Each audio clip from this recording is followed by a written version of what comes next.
बिलासपुर में भिड़ंत,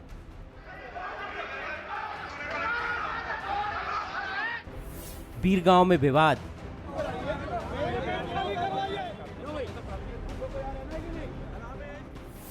कांकेर में टकराव, दुर्ग में भी झड़प, निकाय के चुनाव 2023 की तैयारी।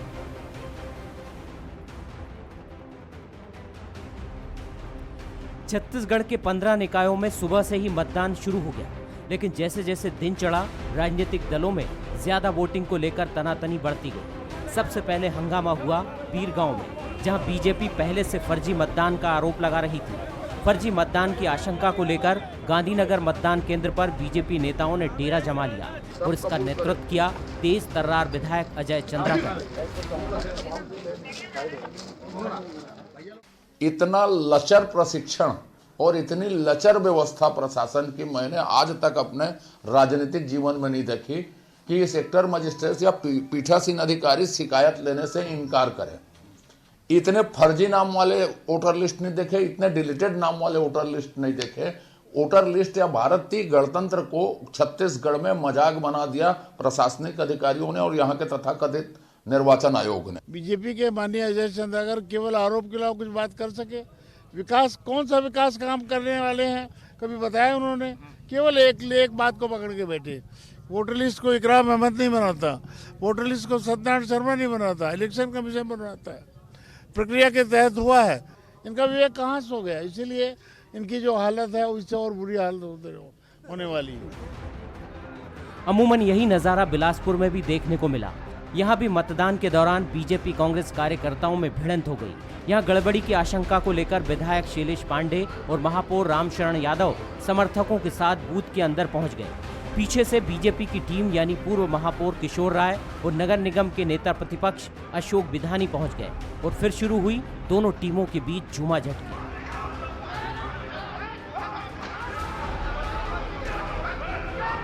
हालांकि मतदान के दौरान यहां तैनात पुलिस और प्रशासन की टीम ने संभाल लिया। कोई विशेष बात यहाँ पर घटना नहीं हुई है और तुरंत पुलिस के द्वारा, चूंकि यहाँ पे पुलिस के एडिशनल एसपी खुद मौजूद थे, तो उन्होंने तुरंत मामले को संभाला है और यहाँ अभी ऐसी आप देख सकते हैं ऐसा कोई भी विवाद नहीं। गेट से जो 100 मीटर का दायरा है उससे अंदर कुछ जनप्रतिनिधि और लोग अंदर आ गए थे, जिस पर जो है उनका आपस में ही विवाद हुआ कि फिर सभी को जो है पुलिस के द्वारा जो है बाहर कर दिया गया और यहाँ अभी किसी भी प्रकार की तनाव वगैरह की स्थिति नहीं है। ऐसी ही तस्वीरें बिलासपुर, बीरगांव के साथ ही दुर्ग और कांकेर में भी देखने को मिली। कोरिया, बैकुंठपुर भी इससे अछूते नहीं रहे। यहाँ के वार्ड नंबर 1 में तनाव बन गया, जिसे सुरक्षा बलों ने संभाला। कुल मिलाकर कहने को ये चुनाव नगरीय निकाय के हैं, लेकिन दोनों तरफ से चुनाव को लेकर जिस तरह की आक्रामकता देखी गई वो इशारा करती है कि 2023 की जंग बेहद दिलचस्प होने वाली है। Bureau report, Bansal news. नमस्कार, मैं हूं दीपक मिश्रा और छत्तीसगढ़ आज का मुद्दा में आज का हमारा चर्चा का विषय है निकाय में पारा हाई। छत्तीसगढ़ के 15 निकायों में आज मतदान की प्रक्रिया पूरी हो गई। सभी प्रत्याशियों की किस्मत ईवीएम मशीनों में कैद हो गई है। अब इंतजार सभी को 23 दिसंबर का है, क्योंकि इस दिन परिणाम आएंगे। जब निकाय चुनाव के परिणाम आएंगे तब क्या सूरत होगी वो तो अलग बात है, लेकिन आज वोटिंग के दौरान जो तस्वीरें अलग अलग जगहों से सामने आई है वो इस बात की तरफ इशारा करती है कि आने वाले 2023 के आम चुनाव काफी दिलचस्प होने वाले हैं, काफी रोचक होने वाले हैं। तो आज कहीं पर भिड़ंत हुई तो कहीं पर विवाद हुआ, कहीं छिटपुट झड़प हुई तो कहीं जमकर टकराव हुआ। हालांकि मतदान के दौरान ड्यूटी पर जो पुलिस प्रशासन का अमला तैनात था उन्होंने मामले को संभालने की कोशिश की, विवादों को शांत करवाया। लेकिन जो तनातनी आज बीजेपी कांग्रेस के बीच देखने को मिली है वो किस तरफ इशारा करती है, करेंगे आज इसी विषय पर हम चर्चा। मिलिए उन खास मेहमानों से जो हमारे साथ जुड़ रहे हैं। हमारे साथ 2 राजनीतिक मेहमान, कांग्रेस प्रवक्ता सुरेंद्र शर्मा जी जुड़ रहे हैं और बीजेपी विधायक रजनीश सिंह भी जुड़ रहे हैं। आप दोनों मेहमानों का बहुत स्वागत है। सबसे पहले मैं रजनीश जी आपकी प्रतिक्रिया लूंगा, क्योंकि मैंने देखा आज बीजेपी की, आपकी पार्टी के तमाम बड़े नेता हों, कार्यकर्ता हों, अलग अलग पोलिंग बूथों पर जिस तरह से ड्यूटी दे रहे थे, जो अलग अलग टकराव की स्थिति बनी, विवाद की स्थिति बनी। अजय चंद्राकर ने तो फर्जी मतदान होने तक की बातें कही है। इसके पीछे क्या तर्क देंगे, क्या कारण आप मानते हैं? बीजेपी को ऐसा क्यों लगता है कि ये शांतिपूर्ण ढंग से मतदान संपन्न नहीं करवा पाया प्रशासन और निर्वाचन आयोग? दीपक जी, आज की जो वोटिंग के दौरान हुई घटना है, इस बात का चीख चीख करके गवाह दे रहा है कि ये सरकार क्या चाहती है। और अभी जैसा कि बताया जा रहा था कि 2023 में बड़े दिलचस्प होंगे, दिलचस्प के नहीं, यदि इसी तरह के इनकी अहंकार रही, इसी तरह के इनके जो कार्य हैं, तो आने वाले समय में छत्तीसगढ़ को ये, जैसे पश्चिम बंगाल में कोई छोटे छोटे चुनाव बिना हिंसा के नहीं होते, इसी ओर की ओर संकेत कर रहे हैं। बिरगांव चुनाव की जहां तक बात है, माननीय अजय चंद्राकर जी वहां चुनाव के रूप में, वहां प्रभारी के रूप में काम कर रहे थे। उन्होंने लिखित के साथ, प्रूफ के साथ वहां के फर्जी मतदाता सूची के फर्जी वोटरों की सूची निर्वाचन आयोग को सौंपी। और इसी तरह की बात हर नगरीय निकाय में आ रही थी। आज क्या ऐसे कारण है जिसके कारण बिलासपुर की घटना देखिए क्यों हुआ, आखिर बिलासपुर की घटना क्यों हुआ? जब नियम से शांतिपूर्ण चुनाव मतदान हो रहा है, वहां पर जो बड़े जनप्रतिनिधि हैं उनको जाने का अधिकार ही नहीं है निकाय चुनाव में। यहाँ पर जो मतदाता हैं वो जा रहे हैं, जो कैंडिडेट है उनके द्वारा जो अधिकृत इलेक्शन एजेंट है वो जाएंगे। बड़े जनप्रतिनिधि हम कहीं पर जाके अंदर 100 मीटर के दायरे से घुस जाए, विधायक, सांसद और अन्य लोग, तो आखिर क्या इनकी मंशा है? ये जहां जहां भी हिंसा हुई है, ये निश्चित रूप से 3 साल के काम को समझ चुके हैं, जनता भी समझ चुकी है, इसलिए बौखलाए हुए हैं और इसी कारण ये प्रत्यक्ष चुनाव नहीं करवा रहे हैं। इसके पीछे आप क्या कांग्रेस की नाकामी मानते हैं? साम दंड भेद करेंगे।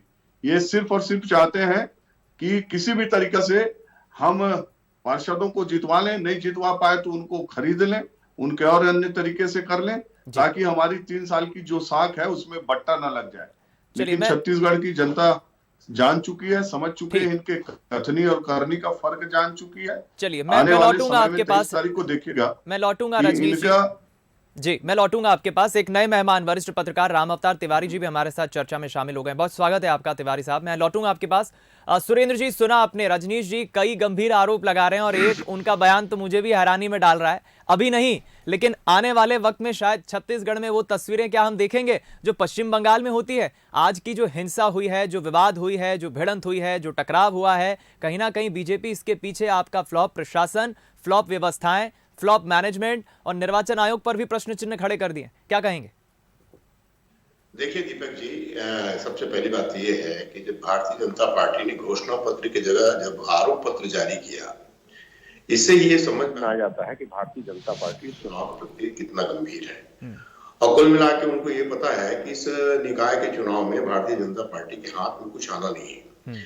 इसलिए ये पहले से ही भारतीय जनता पार्टी इस बात की तैयारी कर रही है कि कैसे आरोप लगाया जाए, कैसे जो कांग्रेस की विजय है उस पर धब्बा लगाया जाए, कैसे बट्टा लगाया जाए, कैसे उस जीत को एक तरह से उसमें एक प्रश्न चिन्ह लगाने की कोशिश भारतीय जनता पार्टी शुरू दिन से कर रही है। दरअसल में इतने बड़े चुनाव में अगर कुछ छोटे मोटे गुटों के बीच में छोटी मोटी बात होती ही है, जब भीड़ इकट्ठा होती है तो वहां पर कई किस्म की इस तरह की बात होती है, मगर कोई भी किसी तरह के गंभीर विवाद का या गंभीर हिंसा का या गंभीर किसी किस्म के कदाचरण की कोई सूचना अभी तक नहीं है। निर्वाचन आयोग ने कहा है कि चुनाव पूर्णतः शांतिपूर्ण हुआ है और 60% से लेके 80% तक मतदान नगरीय निकायों में हुए हैं। जनता ने बड़े उत्साह के साथ इतने ठंड के बावजूद मतदान किया है। हमारा मानना यह है कि निश्चित रूप से पिछले 3 सालों में जो कांग्रेस पार्टी की सरकार ने काम किया है उससे छत्तीसगढ़ की जनता प्रसन्न है। वो बात ठीक है आपकी, लेकिन सुरेंद्र जी जो आरोप बीजेपी लगा रही है फर्जी मतदान हुआ है, इस पर आप क्या राय रखते हैं? क्या है सच्चाई इसके पीछे? देखिए, उसकी तो प्रक्रिया है, कानूनी प्रक्रिया है, कानूनी प्रक्रिया को उन्होंने पालन किया है और कानूनी प्रक्रिया के अंतर्गत उसमें निर्वाचन आयोग ने और संबंधित निर्वाचन अधिकारियों ने जो संज्ञान लेना था लिया है, नहीं लिया है तो लेंगे। अब ये दरअसल में कांग्रेस पार्टी का विषय तो है नहीं। निर्वाचन आयोग अलग होता है, वो चुनाव कराने की जिम्मेदारी उनकी होती है। मतदाता सूची बनाने का काम उनका है, और मतदाता सूची बनाने के बाद प्रारंभिक प्रकाशन होता है, अंतिम प्रकाशन होता है, आपत्ति दावा का अवसर दिया जाता है। इन सारी प्रक्रियाओं से गुजरने के बाद अब जिस विषय के संबंध में निर्णय या किसी निर्वाचन आयोग को लेना है, उसके संदर्भ में मेरा कुछ कहना उचित नहीं है।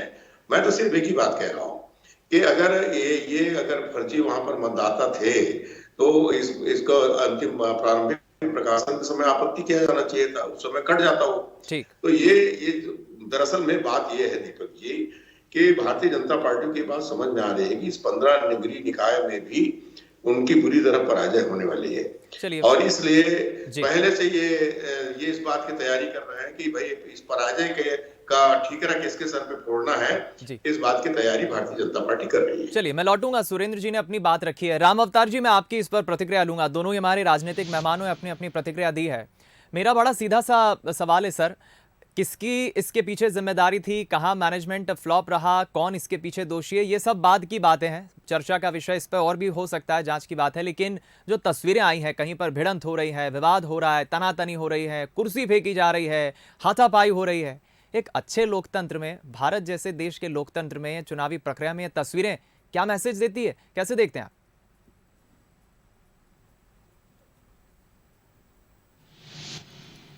देखिए, चुनाव के दौरान छुटपुट घटनाएं जोश खरोश में या भेदभाव के चलते प्रशासन के, ऐसे चाहे लोकसभा चुनाव हो, विधानसभा चुनाव हो, नगरीय निकाय चुनाव में ये ज्यादा दिखता है, क्योंकि ये सीधी लड़ाई रहती है और ये इसमें लोगों के आपसी रंजिश भी रहते हैं, मोहल्ले के झगड़ा भी रहता है, तो ये बातें रहती है।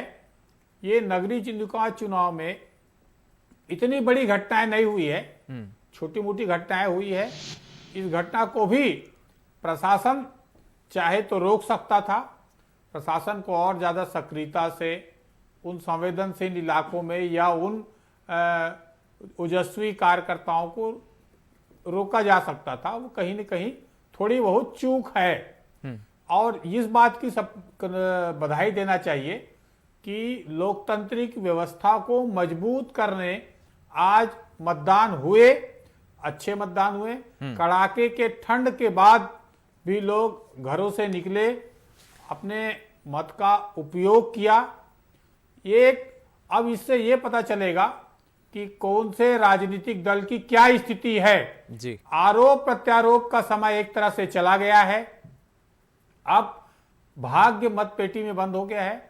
अगला परिणाम क्या आता है उसको लेकर जो लोगों के कयास हैं, उस कयास को समझने की जरूरतें हैं कि किस पार्टी में उत्साह है, कौन से पार्टी में निराशा है और कौन से कार्यकर्ता जो है, कार्यकर्ताओं के फीडबैक क्या आ रहे हैं, यह समझने वाली बात है।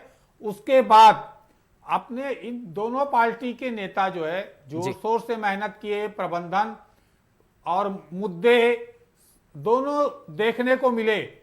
अब जो है इसके बाद, क्योंकि 2 साल हो चुके हैं सरकार के, अब सरकार के कामकाज की एक तरह से जनमत संग्रह है। इस जनमत संग्रह में कौन से किसके पक्ष में जा रहा है, ये फैसला किसके खिलाफ जा रहा है, कौन से पार्टी को किस स्थिति में है जी, और जनता का रुझान क्या है, बिल्कुल ठीक कहा से इस चुनाव से पता चलेगा। हालांकि तिवारी जी एक बिंदु ये भी है जिस पर हम चर्चा कर रहे हैं, ये बात तो बिल्कुल ठीक है, शहरी इलाकों में भाजपा की अपेक्षा ज्यादा है बिल्कुल। लेकिन ये आप क्या मानते हैं जिस विषय पर हम चर्चा कर रहे हैं, ज्यादा डर रहता है आने वाला जो चुनाव विधानसभा का होगा, इलाके हैं वहां पर कांग्रेस के वोट बैंक मजबूत हैं, बिल्कुल शहरी इलाकों में भाजपा का वोट बैंक मजबूत है ऐसा माना जाता है। फिर भी अगर पिछला चुनाव देखेंगे, बिल्कुल पिछले चुनाव में कांग्रेस ने बाजी मारी थी, इस बार के चुनाव में क्या परिणाम आते हैं, किस तरह की घटनाक्रम दिखता है जी, इसका एनालिसिस करना चाहिए। एक बिंदु लेकिन तिवारी जी जिस पर हम चर्चा कर रहे हैं कि आने वाला जो आम चुनाव होगा वो हम समझ सकते हैं, जो तस्वीरें आई हैं, बदली हुई परिस्थितियों में चुनाव कैसे और अच्छे से लड़ा जा सकता है, लोकतांत्रिक व्यवस्था को और क्या मजबूत किया जा सकता है, और इसमें जो नगरीय निकाय हैं उनकी स्थिति वास्तविक में कमजोर है जी। वहां पर विकास के काम जिस तरह से होना चाहिए था उस तरह से नहीं हो रहा है, ये बात सही है। अब सरकारों को उस ओर ध्यान देना चाहिए ताकि उन जनता के बेहतरी के लिए भविष्य में काम हो सके, विकास के काम के दरवाजे खुल सके। जो मूलभूत समस्या है, पानी, बिजली, सड़क, जो आज गांव धीरे धीरे उजड़कर शहर की तरफ बसते जा रहा है, शहर झुग्गियों के रूप लेते जा रहा है, और यातायात की समस्या, मच्छर की समस्या, प्रदूषण की समस्या है। इन समस्याओं के हल के लिए कैसी बेहतरी से काम हो सकते हैं, कैसे सुझाव अच्छे दे सकते हैं, अब इस दिशा में अगर सोचा जाए और इस दिशा में रणनीति बनाई जाए जी तो ज्यादा बेहतरी होगी। बिल्कुल ठीक कहा आपने तिवारी जी। रजनीश जी, क्या कहेंगे आप? जिन समस्याओं का जिक्र तिवारी जी ने भी किया है, जो बेसिक नीड्स होती हैं कॉलोनी में या वार्ड में, पार्षद की जिम्मेदारी होती है उनको ठीक कराना, लेकिन एक तरफ कांग्रेस तो कह रही है कि हमारा पिछला जो प्रदर्शन था वैसा ही प्रदर्शन इस निकाय चुनाव में भी देखने को मिलेगा। प्रतिष्ठा तो आपकी पार्टी की भी दांव पर लगी थी, किस्मतें तो कैद हो गई हैं ईवीएम मशीन में, लेकिन फिर भी क्या मानते हैं आप? दीपक जी, यदि आज की ये चर्चा हम वोटिंग के बाद बम्पर वोटिंग और वोटिंग के आधार क्या है, कांग्रेस को किस बेस पे मिलेगा कि भारतीय जनता पार्टी को किस बेस पर मिलेगा और क्या परिणाम हो सकते हैं, जैसे अभी तिवारी जी बहुत वरिष्ठ पत्रकार, उन्होंने बहुत एनालिसिस किया है गहराई से, तो बहुत अच्छा लगता। लेकिन आज का जो विषय है कांग्रेसियों के कारण, आज का विषय जैसे कि अभी माननीय तिवारी जी बहुत अच्छे हमारे प्रवक्ता हैं शर्मा जी, लेकिन वो कह रहे थे कि कांग्रेस बीजेपी अपने हार के बहाने ढूंढ रही है। तो शर्मा जी, हम जब हार के बहाने ढूंढ रहे हैं तो कैमरे तो झूठ नहीं बोलते हैं। बिलासपुर नगर निगम में तो एक वार्ड के पार्षद का उपचुनाव हो रहा था, वहां तो आपके बहुमत है, महापौर हैं, और कैमरे में किसको किसको देख रहे हैं अंदर? जो मतदान केंद्र है उसके अंदर में किसका किसका, मैं नाम लूं क्या कि कौन कौन घुसे हुए थे वहां, उनकी क्या जरूरत थी? और अमूमन जितने नगर पंचायत, पालिका या निगम में जो जो आज अप्रिय घटनाएं हुई हैं, सबके पीछे कोई उत्साह नहीं है। इसमें उत्साह का रहता तो वार्ड के कार्यकर्ता, वार्ड के पार्षद आपस में कहीं पर कोई छोटी मोटी बात हो गई वो समझ में आता है, लेकिन बड़े बड़े नेता जा करके घुस जा रहे हैं, बूथ कैप्चरिंग कर रहे हैं। इसीलिए तो आप लोगों ने उसको ईवीएम को बंद किया है कि आपको समय मिले, आप वहां पर फर्जी वोटिंग करवा लें, बैलेट पेपर को इधर उधर करवा लें। तो गंभीर विषय यह है मिश्रा जी, चुनाव में हार जीत होती रहती है।